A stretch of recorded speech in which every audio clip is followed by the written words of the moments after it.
Welcome, I'm sdkelley. In this video, I show how I made this really cute rustic farmhouse made with love candle holder.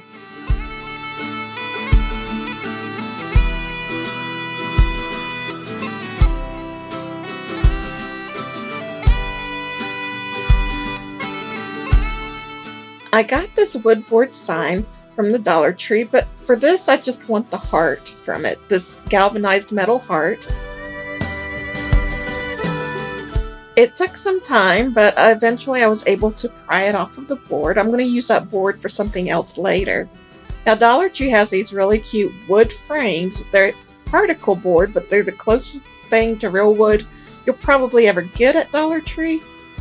And they come with these art pieces that are on plastic, which I will use for other things. I'll probably paint over them or see if I can get the design off of them with like some fingernail polish remover, maybe non-acetone. I'm not sure yet, but I'll use them for something.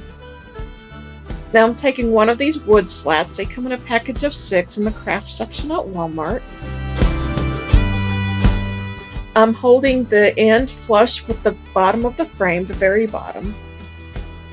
And I'm holding this glass that I'm going to use. I got it at Dollar Tree as well. So I'm taking this jar and I want it to rest on the bottom inside of the frame when it's all put together.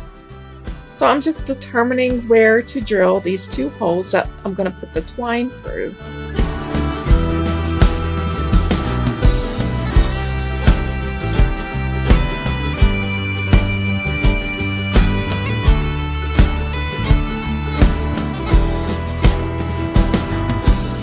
I'm putting the holes a ½ inch in.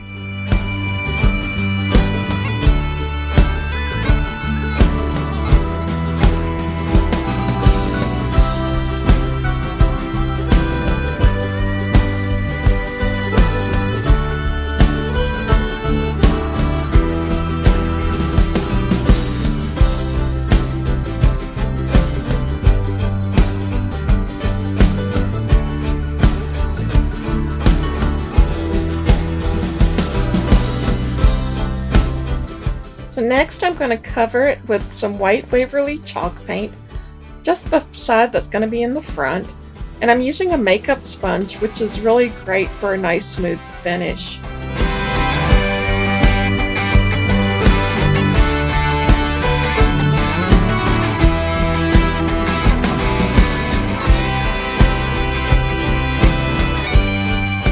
I'm taking this white wired wastebasket that I got from Dollar Tree, and I'm going to cut it open.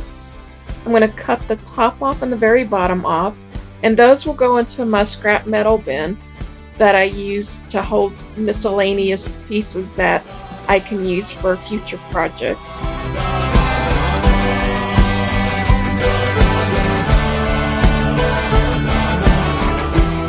And in my opinion, it didn't leave a lot of sharp, pointy edges, so it'll be really easy for me to work with in the future. However, you may have a different opinion, so please be careful.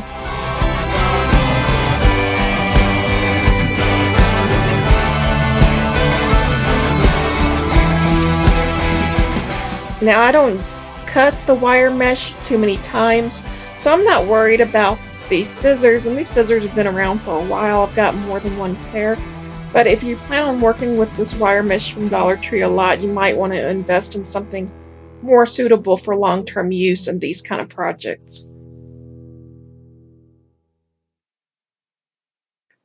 So I was sure to cut along the seam of this wastebasket, and now I'm just cutting a straight line.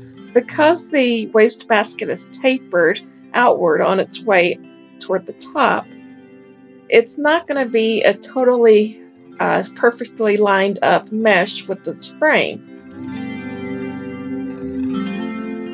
I'm making sure that the top is lined up in a straight line with the top of the frame. This is where I'm starting. And as the mesh goes down the frame, I'm making sure that all 4 corners have enough coverage so that I can use the staple gun. Now the stapler is a light duty stapler and I got it from Lowe's. And it really works good for putting the staples through this particle board.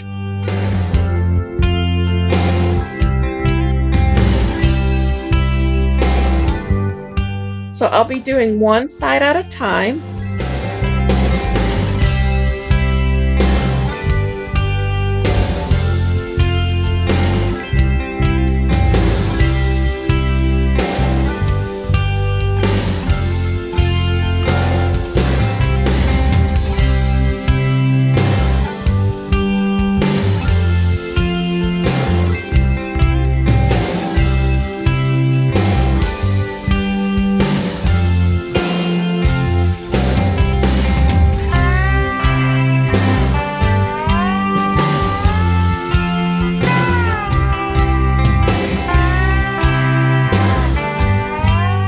Now before I staple it down, I pull the mesh out as far as I can so that I can be sure that most of the crisscrossing inside the frame is pretty well even and uniform.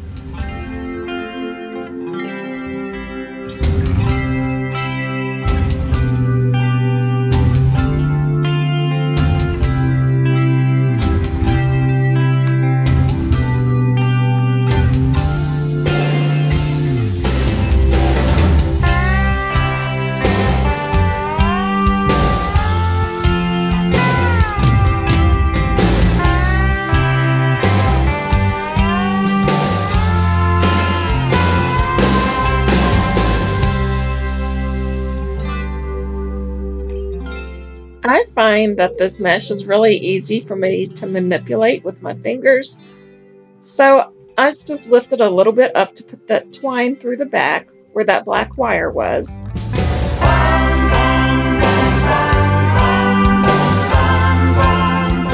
Now the purpose of this craft board that I painted earlier in the video is to make sure that the jar doesn't just pull on the mesh entirely. It gives it more support. And of course I had already stapled it down, but I forgot to videotape it, so I took it off and then just hammered it back on with a craft hammer. Now I'm just gluing on some cork board that I got from Joann's. I had cut out strips long enough and wide enough to cover the back of the frame and to go over the edges of the wire mesh. For the bottom, I'm just going around this wood plank to make it level.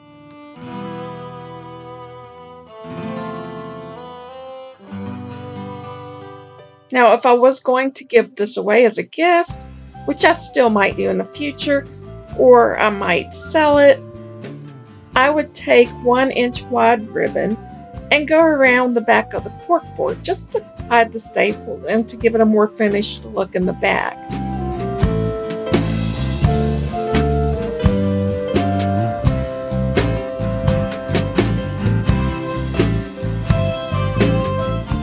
Now before adding this last piece of cork board, I made sure that the twine didn't get stuck underneath. I could just tie them off in a simple knot, of course, but I'm going to do something a little bit different because I think it has a nicer finish. I'm taking this jute string and I'm gluing on about 1 inch facing downward. And I'm just going to wrap it around, going down in a spiral motion. And then I'm just going to cut it off and glue it at the end. And I think that this will make a nicer finish than just doing a knot.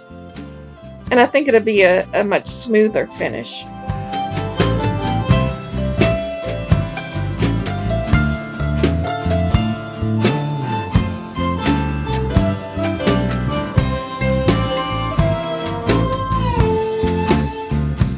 And I'm just going to kind of press it down and then just glue it on there.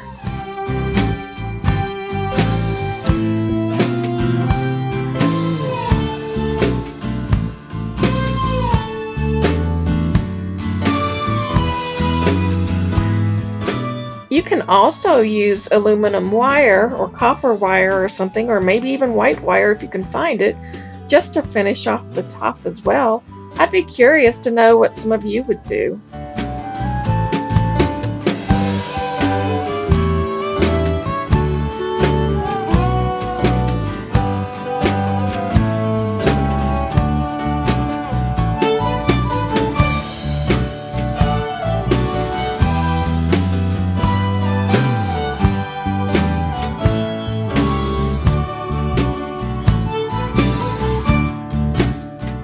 I'm going to take a foam hearth that I got from Dollar Tree, and it's actually a sticker, and I'm going to stick this twine on the back of this heart.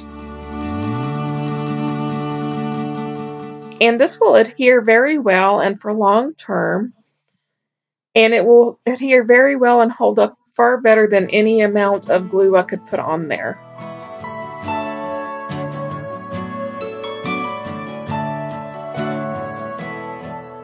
Now it took a while, but eventually I got the heart positioned exactly where I wanted it.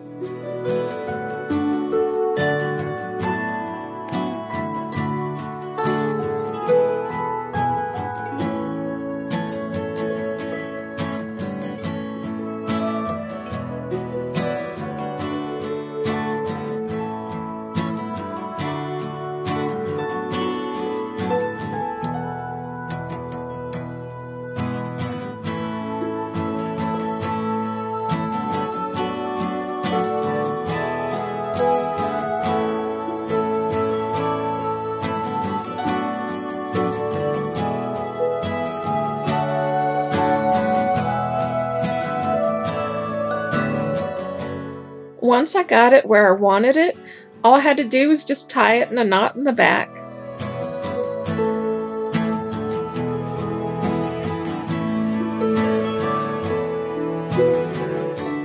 I add some painter's tape around the glass label of this jar where it says made with love, and I covered it with chalk paint. I just stippled it on there with a makeup sponge.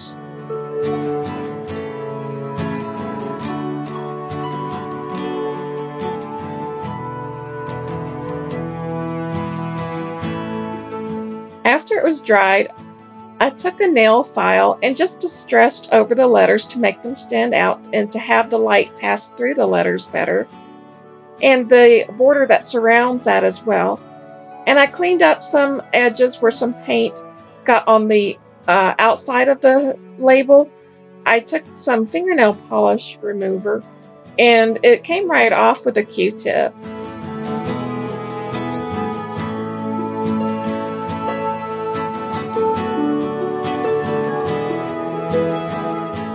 So I'm taking this jute twine and I'm going around the neck of this jar, and this is just to add a little more extra support and some friction for the other jute twine to hold the jar in place and to not have it slip around so much.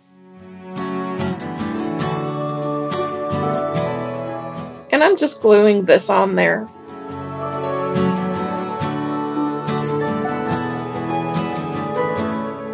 And now it's ready to be tied on, and of course some of the weight's going to be supported by the bottom of the frame.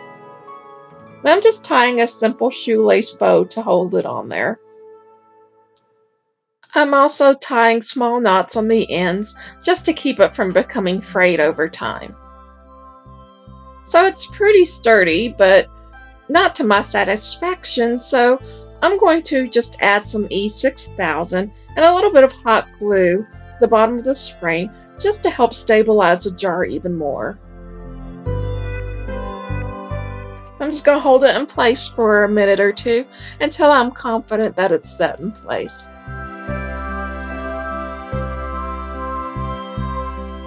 I've had this idea in my head for a while, but now that Dollar Tree has been carrying these slender filler candles, I decided to go ahead and go with this project. I love the way that these candles fit perfectly inside this jar, and all this came from Dollar Tree, believe it or not. I'm happy with how this turned out. Let me know what you think in the comments below. Once again, I am SD Kelley, and I hope that you enjoyed this video and give it a big thumbs up if you did. Also, I hope you will subscribe to my channel because I have many more great ideas to share with you. If you're interested in following me on social media or contacting me, I'll put those links in the description below. I thank you for watching, and bye for now.